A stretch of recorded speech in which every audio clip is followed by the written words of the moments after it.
प्रणाम, नमस्कार, जय श्री राम। सारे दर्शकों का स्वागत है इस यूट्यूब चैनल पे। पिछले एपिसोड में हमने रा, केंद्रीय राजनीतिक दल, राज्य राजनीतिक दल और बाकी दलों के विचार विमर्श और उनके सुझाव, और वो पक्ष में है या विपक्ष में है, एक समकालिक चुनाव करने के लिए, जिसे कि वन नेशन वन इलेक्शन भी कहा जा रहा है, उसके ऊपर हमने बातचीत करी थी। आज के एपिसोड में मेरे हिसाब से ये ज़्यादा महत्वपूर्ण है, क्योंकि यहाँ पे पूर्व मुख्य निर्वाचन आयुक्तों के साथ क्या परामर्श हुआ इसके बारे में हम थोड़ा देखेंगे। ये इसलिए इम्पोर्टेंट है क्योंकि इन्होंने चुनाव करवाए हैं, और चुनाव करवाने समय क्या क्या इनके लिए परेशानी आती है, ये सबसे ज़्यादा अच्छी तरीके से बता पाएंगे।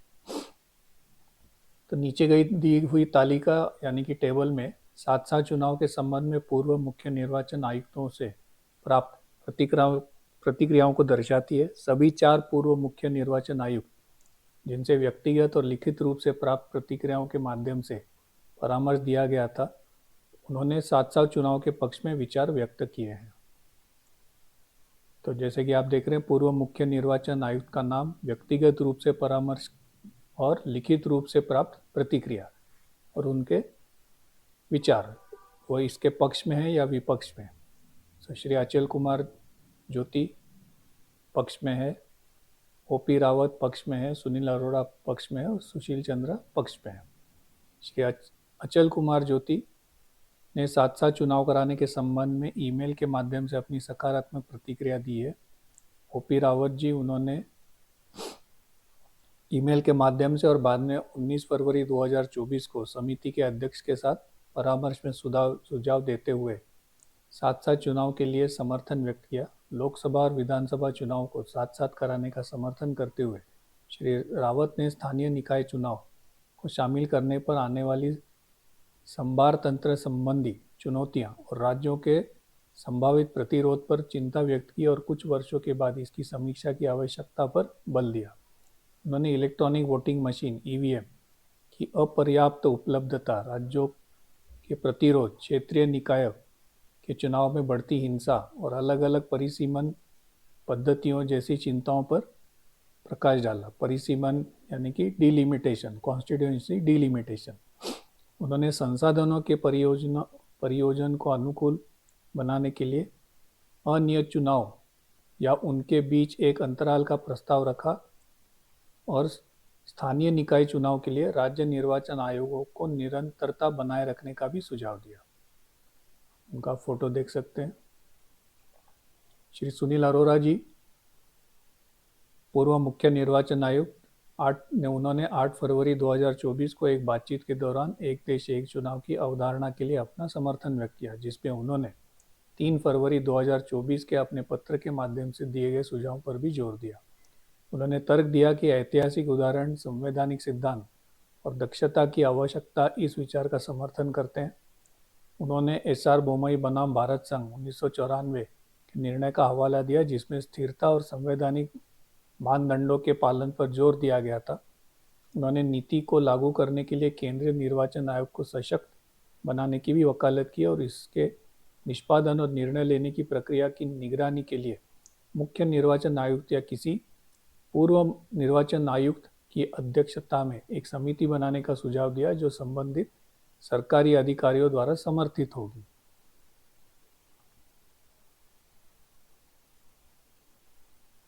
श्री सुशील चंद्रा, पूर्व मुख्य निर्वाचन आयुक्त, उन्होंने पत्र के माध्यम से तथा तदुपरांत उच्च स्तरीय समिति के अध्यक्ष के साथ 18 जनवरी 2024 को हुए परामर्श में साथ साथ चुनाव कराने के लिए मजबूत समर्थन व्यक्त किया। उन्होंने संविधान की मंशा के अनुरूप प्रशासन और विकास की निरंतरता सुनिश्चित करने के लिए भी सभी तीनों निकायों के चुनाव को समकालिक कराने की आवश्यकता पर बल देते हुए विभिन्न सुझाव दिए। श्री चंद्रा ने राष्ट्रीय मतदाता सूची को आधार संख्या के साथ एकीकृत करने के साथ साथ वोटर डेटाबेस लिंकिंग विद आधार के साथ साथ राज्य निर्वाचन आयोग को समाप्त करने और पंचायत चुनाव के लिए भारत निर्वाचन आयोग ईसीआई को सशक्त बनाने की अनुशंसा की। यह बहुत बड़ा क्रांतिकारी प्रयत्न होगा अगर राज्य निर्वाचन आयोग भी अगर आपने समाप्त कर दिया और एक ही केंद्रीय निर्वाचन आयोग बनाया ईसीआई और उसी को सशक्त बना के उसका राज्य स्तरीय पे इम्प्लीमेंटेशन दिया। इसके अतिरिक्त उन्होंने राज्य विधानसभाओं के कार्यकाल को बढ़ाने और 1 वर्ष के भीतर मध्यावधि चुनावों को समेकित करने का भी प्रस्ताव रखा। उन्होंने रचनात्मक अविश्वास मत शुरू करने और चुनाव प्रबंधन दक्षता के लिए राज्य और जिला स्तर पर ईवीएम भंडारण स्थापित करने का भी सुझाव दिया। राज्य निर्वाचन आयुक्तों के साथ हुई बातचीत। तालिका 3.5 या और टेबल 3.5 में साथ साथ चुनाव के संबंध में राज्य निर्वाचन आयुक्तों और पूर्व राज्य निर्वाचन आयुक्तों से एकत्रित प्रतिक्रियाओं को रेखांकित करती है। 6 से 8 फरवरी 2024 तक राज्य चुनाव आयुक्तों को निमंत्रण भेजा गया, जिनमें 8 आयुक्तों से परामर्श किया गया। उनमें से 7 ने बहुमत के साथ प्रतिनिधित्व करते हुए प्रस्ताव के समर्थन में अपना विचार व्यक्त किया। हालांकि एक आयुक्त ने इस विचार पर विरोध किया। कुल मिलाकर विभिन्न राज्यों में फैले अधिकांश आयुक्तों ने साथ साथ चुनाव की अवधारणा का समर्थन ही किया है, जो इस पहल के लिए महत्वपूर्ण स्तर के समर्थन को उजागर करता है। श्री संजय प्रसाद राज्य निर्वाचन आयुक्त या पूर्व राज्य निर्वाचन आयुक्त, गुजरात पक्ष में बासवराज, कर्नाटक पक्ष में यूपीएस मदान, महाराष्ट्र पक्ष में वी पलानी कुमार, तमिलनाडु विपक्ष में मधुकर गुप्ता आईएएस सेवानिवृत्त, राजस्थान पक्ष में अनिल कुमार खाची सेवानिवृत्त, हिमाचल प्रदेश पक्ष में संजय श्रीवास्तव, राष्ट्रीय राजधानी क्षेत्र दिल्ली और चंडीगढ़ पक्ष में और डॉक्टर दिलीप सिंह सेवानिवृत्त पूर्व हरियाणा पक्ष में। श्री संजय प्रसाद राज्य निर्वाचन आयुक्त गुजरात, उन्होंने 14 फरवरी 24 को समिति के साथ हुए परामर्श में साथ साथ चुनाव कराने की चुनौतियों के संबंध में अपनी बातचीत के दौरान कई प्रमुख मुद्दे उठाए। उन्होंने परिसीमन संबंधी चिंताएं, डिलिमिटेशन पहले भी जिक्र हुआ है, एक सामान्य मतदाता सूची की आवश्यकता और स्थान की सीमाओं और संसाधनों के आवंटन सहित मतदान केंद्रों से संबंधित संभार तंत्र चुनौतियों जैसे मुद्दों पर प्रकाश डाला। उन्होंने मानव संसाधनों और बुनियादी ढांचों पर दबाव, विशेष रूप से इलेक्ट्रॉनिक वोटिंग मशीन्स यानी कि ईवीएम और सुरक्षा कर्मियों की तैनाती के संबंध में जोर दिया। इसके अतिरिक्त श्री प्रसाद ने उम्मीदवारों की बढ़ती संख्या के मद्देनजर मतदाता अनुकूल और समयतुल्यता के महत्व के साथ साथ चुनाव प्रक्रिया के दौरान व्यवस्था बनाए रखने के लिए उम्मीदवारों के प्रचार और कानून प्रवर्तन के लिए कुशल तंत्र की आवश्यकता पर भी बल दिया। बहुत इंपॉर्टेंट पॉइंट है, उम्मीदवारों की बहुत संख्या बढ़ रही है। इंडिपेंडेंट उम्मीदवार तो इतने हो गए कि कई के डिपॉजिट जब्त हो जाते, फिर भी चुनाव के लिए उत्सुक रहते। आप फोटो देख सकते हैं। डॉक्टर बी बसवराजू राज्य निर्वाचन आयुक्त कर्नाटक, 12 फरवरी 2024 को समिति के साथ हुए परामर्श में कई बिंदुओं पर प्रकाश डाला। उन्होंने एक समान मतदाता सूची तैयार करने, बार बार आचार संहिता लागू होने से बचने और भारत निर्वाचन आयोग ईसीआई और राज्य निर्वाचन आयोग एसईसी द्वारा संसाधनों का कुशल उपयोग जैसे लाभों का हवाला देते हुए एक देश एक चुनाव के कार्यान्वयन का समर्थन किया।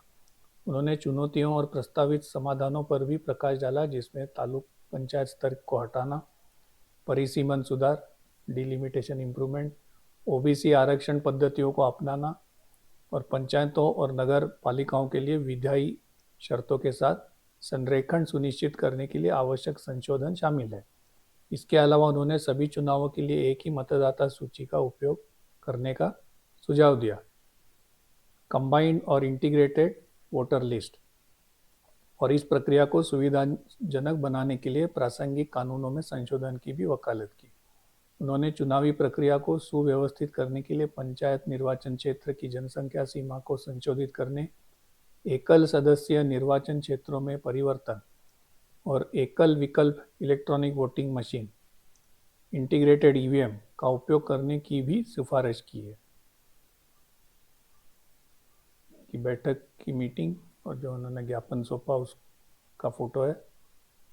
यूपीएस मदान, राज्य निर्वाचन आयुक्त महाराष्ट्र, उन्होंने 12 फरवरी 24 को समिति के साथ हुए परामर्श में संभावित चुनौतियों की पहचान की और साथ साथ चुनाव कराने के लिए सुझाव दिए। उन्होंने चुनौतियों को कानूनी, संभार तंत्र और अन्य मुद्दों में वर्गीकृत किया। चुनावों की देखरेख करने वाले अलग अलग निकायों से उत्पन्न होने वाली जटिलताओं और ऐसी प्रक्रियाओं इस संभार तंत्र की मांगों पर जोर दिया। इन चुनौतियों का समाधान करने के लिए उन्होंने एकीकृत चुनावी कानून लागू करने, एकल मतदाता सूची तैयार करने, सभी स्तरों के चुनावों के लिए समान मतदान केंद्र आवंटित करने और सभी अध्यक्षों के लिए अप्रत्यक्ष चुनाव कराने जैसे उपायों का भी प्रस्ताव रखा। इसके अतिरिक्त उन्होंने वार्ड आवंटन में किसी भी बदलाव से पहले जनगणना करवाने, एकल सदस्यीय वार्डों में परिवर्तित करने और पर्याप्त इलेक्ट्रॉनिक वोटिंग मशीन उपलब्ध होने तक ग्रामीण क्षेत्रों में मतपेटियों का उपयोग करने की सिफारिश की। उन्होंने चुनावों के सभी 3 स्तरों पर चुनाव कराने की जिम्मेदारी भारत निर्वाचन आयोग (ईसीआई) को हस्तांतरित करने और अनुच्छेद 324(4) के तहत क्षेत्रीय आयुक्तों के पक्ष में राज्य निर्वाचन आयुक्तों की संस्था को समाप्त करने की भी सुझाव दी। तो ये सेकंड सजेशन आया है कि स्टेट इलेक्शन ऑफिस या कमीशन को डिसबैंड किया जाए और उनको मर्ज कर दिया जाए।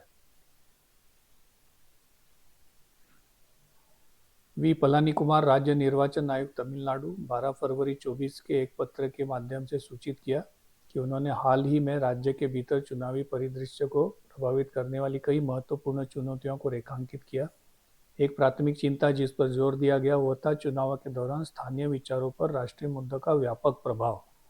आयुक्त ने आशंका व्यक्त की कि यह प्रवृत्ति क्षेत्र विशिष्ट चुनौतियों पर ध्यान केंद्रित को संभवतः कमजोर कर सकती है और स्थानीय प्रशासन की प्रभावशीलता को कम कर सकती है। इसके अलावा आयुक्त ने चुनावी जनशक्ति की कमी के गंभीर मुद्दे पर प्रकाश डाला और चुनावों के निर्बाध और कुशल निष्पादन को सुनिश्चित करने के लिए कर्मचारियों के स्तर को बढ़ाने की अनिवार्यता पर जोर दिया। इसके अलावा चुनावी प्रक्रिया के भीतर उभरती जटिलताओं का निराकरण करने के लिए विशिष्ट संवैधानिक संशोधन का आह्वान दिया, जिसका उद्देश्य इसके लचीलेपन और अनुकूल क्षमता को बढ़ाना है। उनके द्वारा उठाया गया एक और महत्वपूर्ण मुद्दा हर 10 साल में स्थानीय वार्डों के आवधिक परिसीमन की आवश्यकता थी, क्योंकि मौजूदा सीमांकन को पुराना माना जाता है। So every 10 year delimitation upgradation. इस प्रस्ताव में यह सुनिश्चित करने की मांग की गई कि चुनावी सीमाएं जनसांख्यिकी बदलावों को सटीक रूप से प्रतिबंधित करें, अधिक न्यायसंगत प्रतिनिधित्व की गारंटी दे और तमिलनाडु के भीतर लोकतांत्रिक शासन के मूलभूत सिद्धांतों को मजबूत करे। श्री मधुकर गुप्ता, राज्य निर्वाचन आयुक्त राजस्थान, 9 फरवरी 2024 को समिति के साथ हुए परामर्श में स्थानीय निकाय चुनावों को लोकसभा और राज्य विधानसभा चुनाव के साथ समन्वित करने के संबंध में कई सुझाव दिए। उन्होंने चुनावी प्रक्रियाओं में एकरूपता की आवश्यकता पर बल देते हुए विभिन्न राज्यों में मतदाताओं द्वारा डाले गए मतों की संख्या में भिन्नताओं पर प्रकाश डाला। उन्होंने संचालन की सुव्यवस्थित करने और दक्षता में सुधार के लिए राज्य निर्वाचन आयोग (ईसीआई) और निर्वाचन आयोग (ईसी) के बीच समन्वय बढ़ाने की भी वकालत की। उन्होंने बेहतर समन्वय को सुसाध्य बनाने के लिए लोकसभा और राज्य विधानसभा चुनावों के लिए मुख्य निर्वाचन अधिकारियों (सीईओ) के रूप में कार्य करने के लिए एसईसी को सशक्त बनाने का प्रस्ताव रखा। हालांकि श्री गुप्ता ने स्थानीय निकाय चुनाव होने पर ग्रामीण स्तर पर दलगत राजनीति की संभावित शुरुआत के प्रति आगाह भी किया।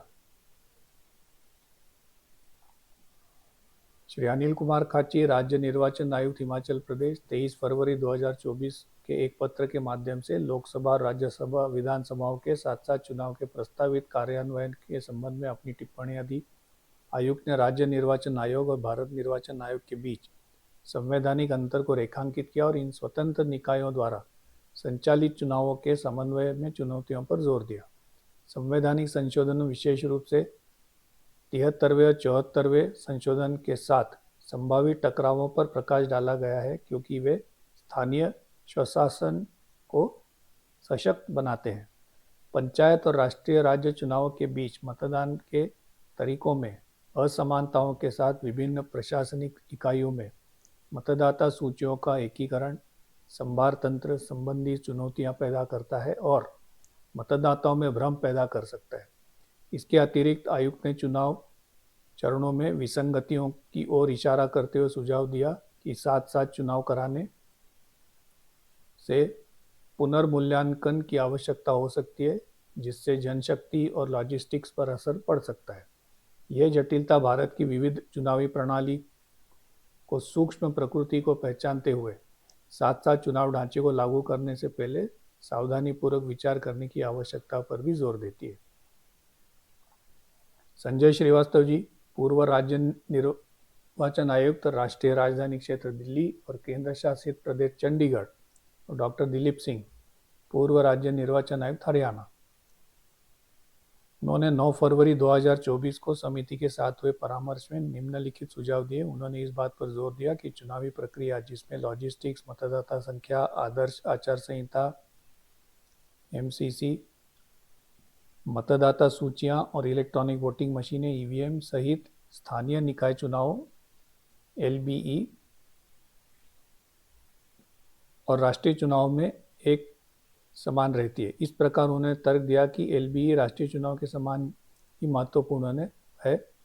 उन्होंने कहा कि विधानसभा और संसद चुनाव के साथ एलबीई को सिंक्रोनाइज करना संभव है, लेकिन इसके लिए अतिरिक्त ईवीएम, मतदाता सूचियां को सिंक्रोनाइज करने और वार्डों और निर्वाचन क्षेत्रों का पहले से परिसीमन करने जैसे लॉजिस्टिकल समायोजना की आवश्यकता है। उन्होंने प्रक्रिया को सुव्यवस्थित करने के लिए भारत निर्वाचन आयोग ईसीआई की मतदाताओं सूचियों में संबंधित वार्डों को इंगित करने वाला एक कॉलम जोड़ने का प्रस्ताव दिया, जो कि काफ़ी सराहनीय है।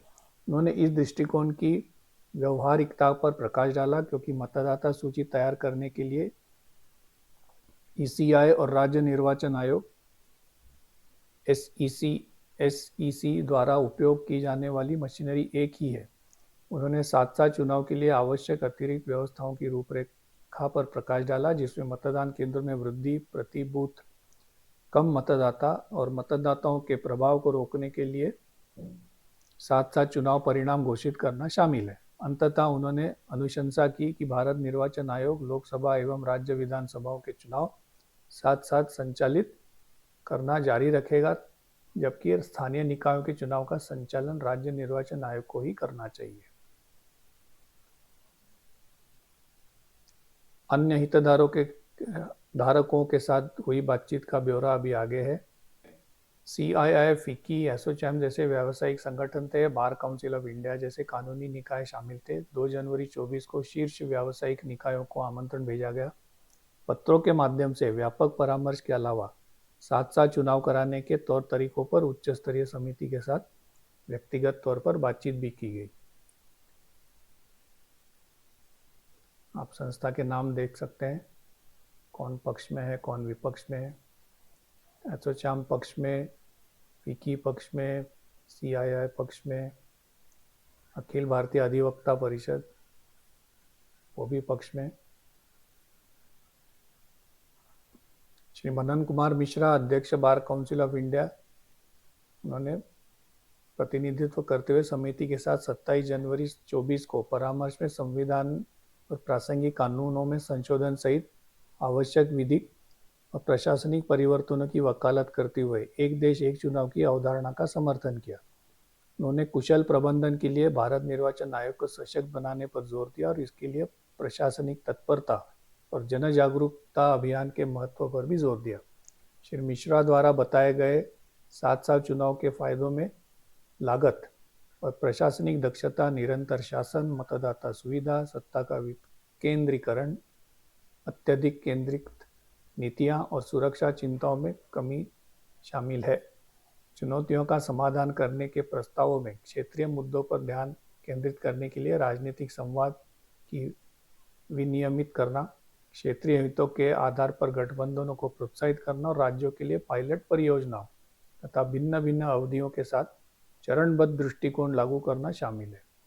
उन्होंने राज्य स्तर की स्वायत्तता और राज्य विशेष नीतियों के महत्व पर जोर देते हुए राज्यों के अनुकूल के लिए लचीलेपन और की अनुमति देने का सुझाव दिया। अन्य प्रस्ताव में राष्ट्रीय अभियानों के दौरान क्षेत्रीय समस्याओं को दूर करना, राज्यसभा की भूमिका को मजबूत करना, निरीक्षण तंत्र लागू करना, स्थानीय सरकारों को सशक्त बनाना और संघीय असंतुलन को दूर करने के लिए एक तंत्र स्थापित करना शामिल है। श्री अजय सिंह, अध्यक्ष एसोचैम, उन्होंने परामर्श में वित्तीय और पूंजी बाजार हेतु संभावित लाभों का हवाला देते हुए साथ साथ चुनाव के लिए समर्थन किया। विधिक चुनौतियों में संविधान और लोक प्रतिनिधित्व अधिनियम 1951 में संशोधन की आवश्यकता शामिल है। विशिष्ट रूप से दर्शाई गई खूबियों में वित्तीय बाजारों, विनिर्माण क्षेत्रों, कार्यशील पूंजी और नकदी पर सकारात्मक प्रभाव भी शामिल है। इसके अतिरिक्त इससे केंद्रित शासन, चुनाव लागत में कमी, खरीद फरोख्त का अंत, मुफ्त सुविधाओं में कमी और राज्य के वित्त में सुधार हो सकता है। श्री अनिश शाह, अध्यक्ष फिक्की, 6 सदस्यीय प्रतिनिधि मंडल ने 6 फरवरी 2024 को समिति के साथ हुए परामर्श में एक देश एक चुनाव पर उच्च स्तरीय समिति के अध्यक्ष और सदस्यों से मुलाकात की और साथ साथ चुनाव के पक्ष में तर्क प्रस्तुत किए। उन्होंने दीर्घकालिक योजना और निवेश की सुविधा के लिए स्थिर सरकारी कार्यकाल की वकालत करते हुए व्यापार करने में आसानी, ईज ऑफ डूइंग बिजनेस और निर्णय लेने की प्रक्रियाओं पर कई चुनावों के नकारात्मक प्रभाव पर प्रकाश डाला। उन्होंने उत्पादन प्रणालियों में होने वाली अवरोधों, बड़ी संख्या में प्रवासी कामगारों, जो कि उत्पादन प्रक्रिया का अभिन्न अंग है, के कारण निर्यात और अनगिनत निश्चित ऑर्डर की पूर्ति के लिए यातायात अनिश्चितताओं की बढ़ी हुई लागत का मुद्दा उठाया। साथ साथ चुनाव के लिए एक तंत्र का प्रस्ताव करते हुए उन्होंने आचार संहिता की अवधि को कम करने और यदि आवश्यक हो तो स्थिर शासन का लक्ष्य रखते हुए 2.5 साल के अंतराल पर 2 चक्रों में चुनाव कराने का सुझाव दिया। उन्होंने चुनावों में सार्वभौमिक भागीदारी को सुविधाजनक बनाने के उपायों की भी सिफारिश की, जिसमें आधार संख्या आधारित तंत्र के माध्यम से अद्यतन एक एकल सार्वभौमिक मतदाता सूची और राजनीतिक प्रोत्साहनों के स्थान पर आर्थिक विकास और रोजगार के लिए सरकारी खर्च को प्राथमिकता देना शामिल है। कुल मिलाकर साथ साथ चुनाव के उनके प्रस्तावों का उद्देश्य शासन दक्षता को अनुकूल करना, लोकतांत्रिक भागीदारी को बढ़ाना और सतत आर्थिक विकास को बढ़ावा देना था। उनकी फोटो आप देख सकते हैं।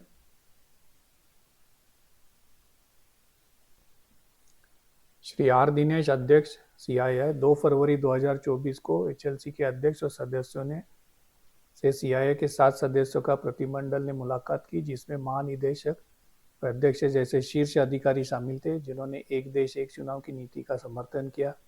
उन्होंने समकालिक चुनावों से उत्पन्न चुनौतियों के बारे में चिंता जताई, जिसमें अवसंरचना परियोजनाओं में देरी और चुनाव चक्र के दौरान सरकारी कर्मचारियों की क्षमता पर दबाव शामिल है। उन्होंने तर्क दिया कि साथ साथ चुनाव होने से ये व्यवधान कम हो जाएंगे, देरी से जुड़ी लागत आधी हो जाएगी और सरकारों को चुनाव करते हुए के बजाय शासन पर ध्यान केंद्रित करने से नीति कार्यान्वयन में स्थिरता को बढ़ावा मिलेगा। इसके अलावा असमकालिक चुनाव नीति निर्माण और प्रशासन को बाधित करते हैं, जिससे उच्च स्तर की अनिश्चितता और आर्थिक अक्षमताएं पैदा होती है। साथ साथ चुनाव के दिनों में उत्पादन हानि को कम करके और शासन की प्रभावशीलता को अधिकतम करते हुए समग्र व्यय को कम करके एक समाधान प्रदान करते हैं। कार्यान्वयन के लिए प्रस्तावित तंत्र में हर 5 साल में एक चरण में या उनके बीच कम से कम 2.5 साल के अंतराल के साथ 2 चरणों में चुनाव आयोजित करना, चुनावी प्रक्रिया को अनुकूलित करना और शासन की निरंतरता को बढ़ाना शामिल है।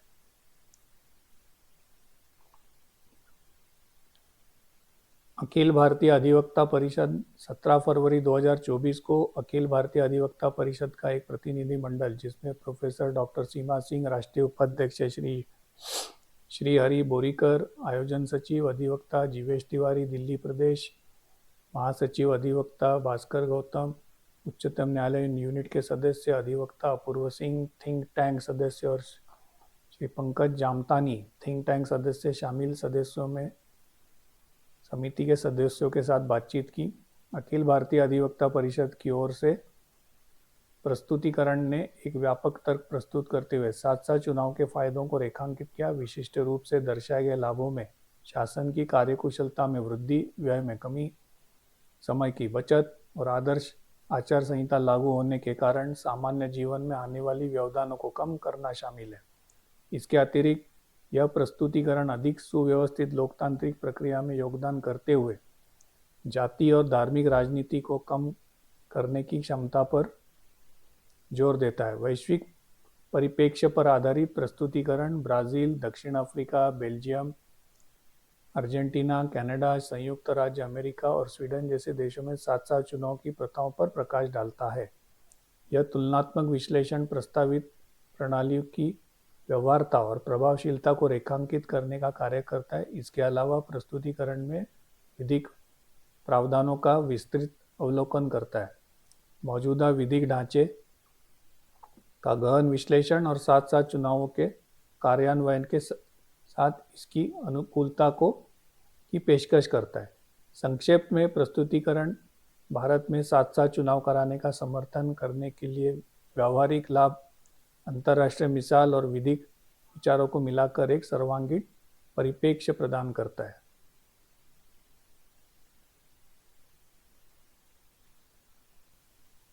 इस एपिसोड में हम यहाँ पे ही रुकते हैं।